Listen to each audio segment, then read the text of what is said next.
not sick.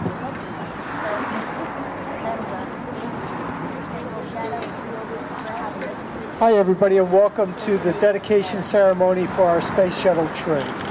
It gives me a great deal of pleasure to welcome you all to this wonderful event. For those of you that don't know, the tree that you see standing behind me is a tree that flew in 1997 in the Space Shuttle Columbia in STS-83. It was a Space Shuttle mission that was intended to show that seeds could germinate in space. It was the first time that this had been attempted for seedlings for pine trees. The tree was carried on board by a member of the Space Shuttle community by the name of Gregory Lanteris. He is a scientist more than an astronaut.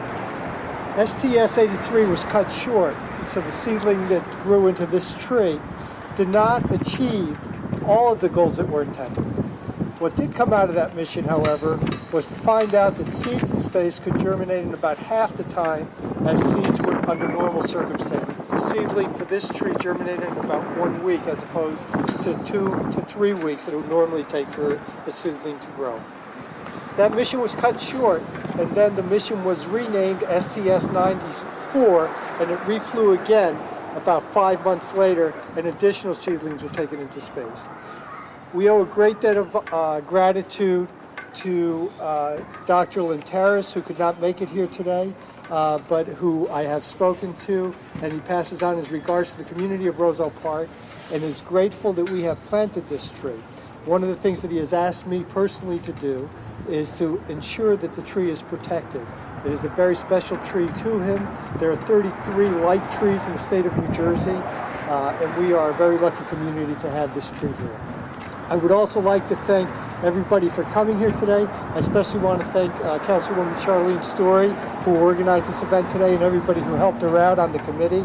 Thank you all very much. I'd like to recognize Councilwoman Story, Councilman Casillas, Councilman Hokinson, and the council members that could not make it today, Councilwoman Torres, Councilman Miranda, and Councilman Yacobo.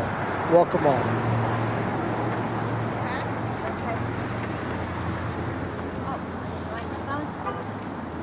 Practice without using a microphone. Can you hear me? Okay? All right. Well, I had to write it down. I did it about half an hour ago. Thank you, Councilwoman Story and Councilman Casillas, for spearheading this occasion, and thank you, Mayor Riccardi, and dignified guests who are gathering here to dedicate this tree. February 1st, 2003.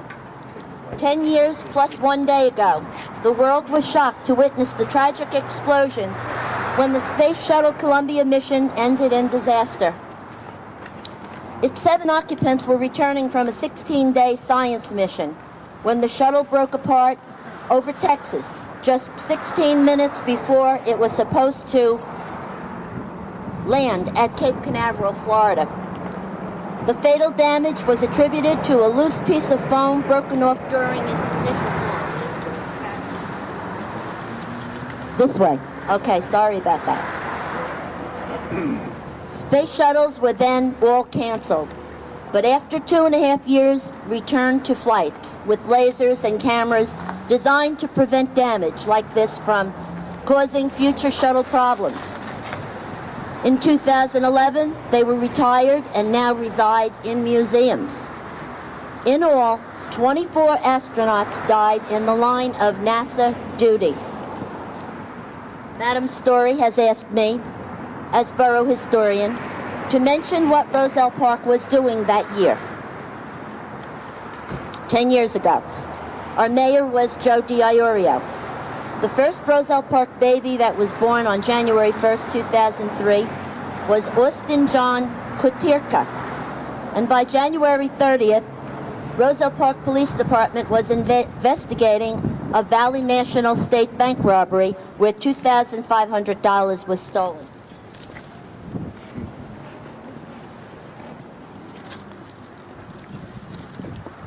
A Roselle Park woman won the lottery for $500,000 that week. Frigidaire dishwashers were selling for $198. Frost-free refrigerators were selling here for $298, and mattresses were just $97. The governor was John McGreevey, and he visited Union County College. I could not find any homes for sale on that date in Roselle Park. But a new 2003 Chevy Malibu was selling for $13,997. You could also buy a Harley Davidson Road King, 2 years old, for $4,000 more at $17,777. We were buying our cars at Parkway Ford and Sullivan Chevrolet, and eating at Damani's, Michelangelo, the Spa, the Oasis, and Tavern in the Park. We were watching history-made videos made by the Historical Society on Channel 34. And the museum exhibit was a tribute to veterans of all wars.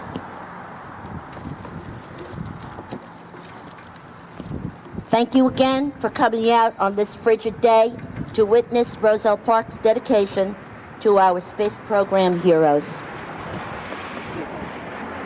Thank you, Pat, our Roselle Park historian. And now our poet laureate is going to do a poem that she has written especially for this occasion, which is called Reach for the Stars. Leona?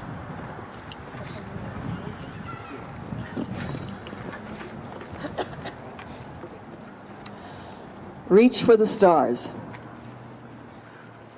You were lifted up, up, up on a chariot of fire, to where up had no meaning, where you could look upon your home, a tiny blue-green globe shrouded in clouds, framed by the velvety blackness of space.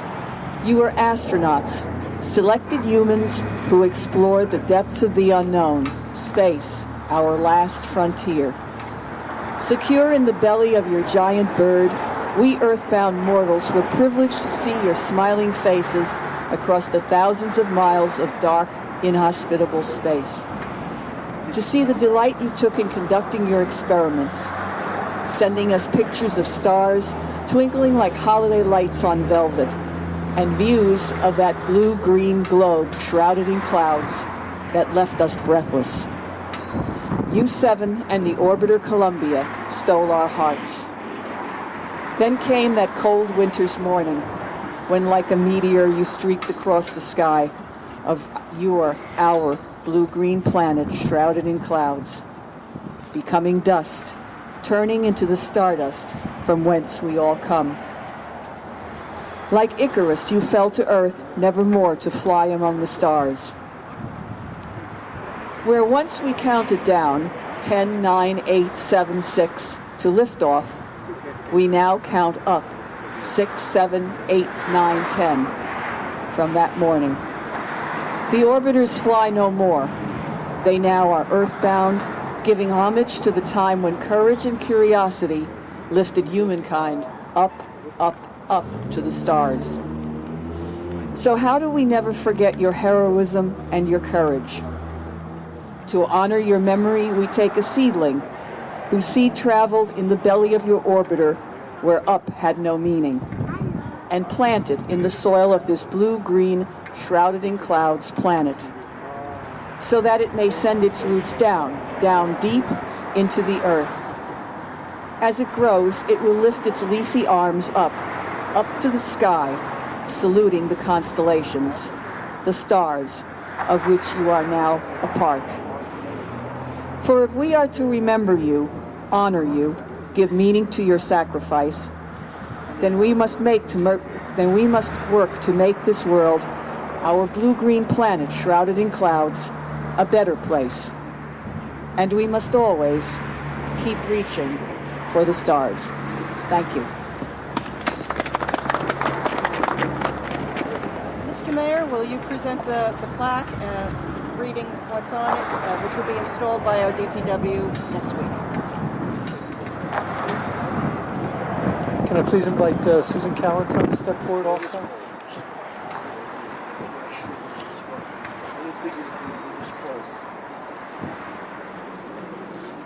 With this plaque, I hope to remember not just the fact that space is the final frontier and that we have a peace of that final frontier with us in this community, but also those who perished 10 years and 1 day ago today in Space Shuttle Columbia.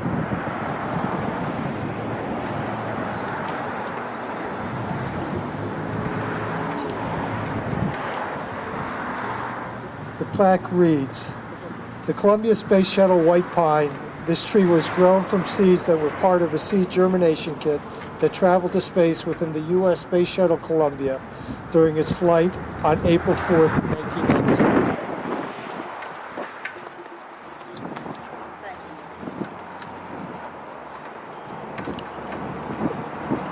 Thank you, Mayor Carter. Now, Leona will recite a poem I think you'll all know.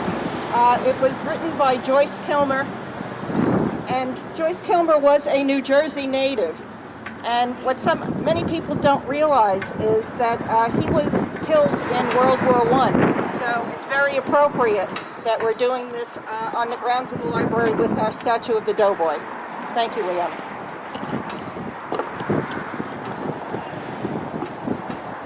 Trees by Joyce Kilmer.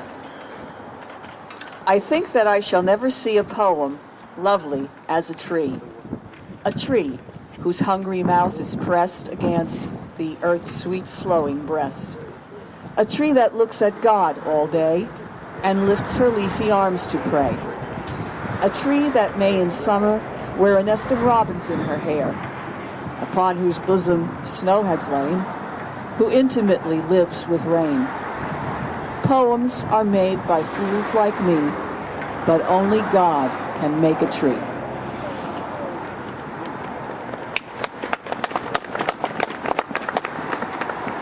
And finally, we have a presentation for the library. This is something very special.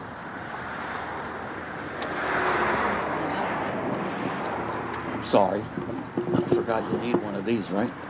The Friends of the Library would like to present the library on behalf of the Friends Committee, Home of the Trees, which was just read, and to be hung in the library.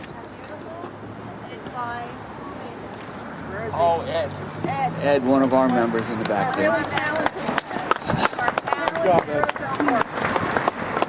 Kimberly, can you come up here for a second? One more. Stay with me. Just for a second. We have a special presentation, and it's to Charlene Story for hosting the dedication of the Challenger White Pine at the library. On behalf of the Friends and the residents of Roselle Park, thank you, Charlene. Just Booze and gloves, as usual. Thank you very much. All right, we have hot chocolate. The library is dedicated with many of the drawings that the kids did during the week of trees colored in. And we have crafts, and we have all sorts of things going on. So please don't rush off. Come into the library and grab some hot chocolate on your way. Thank you all for coming. And don't forget to come by and visit the tree, too. The tree.